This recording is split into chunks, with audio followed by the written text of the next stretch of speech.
Bem, amigos, estamos aqui na Secretaria de Desenvolvimento Regional com o secretário Marcos Vignola, com o secretário Flávio Amade e com o Bruno, que é do Patrimônio do Estado de São Paulo. Estamos aqui com uma grande proposta. Nós queremos aumentar o distrito industrial do nosso município de Tietê. E aqui está o pedido em mãos para que nós possamos desenvolver esse processo. Certo, secretário?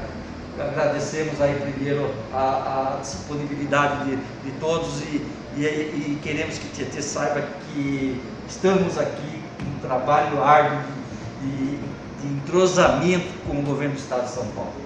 Bem-vindo, prefeito. É um prazer, tanto eu quanto o Vignoli, te receber aqui.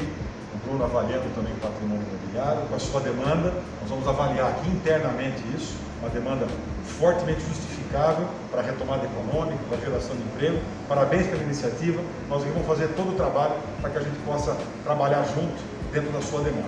Uma boa tarde para todos aí, um bom dia a todos aí de Tietê. Muito obrigado. Amigos, estamos aqui no Palácio dos Bandeirantes, trouxemos um projeto para o secretário de Desenvolvimento Regional, Marcos Vignola. Esse projeto é no sentido de aumentar o distrito industrial.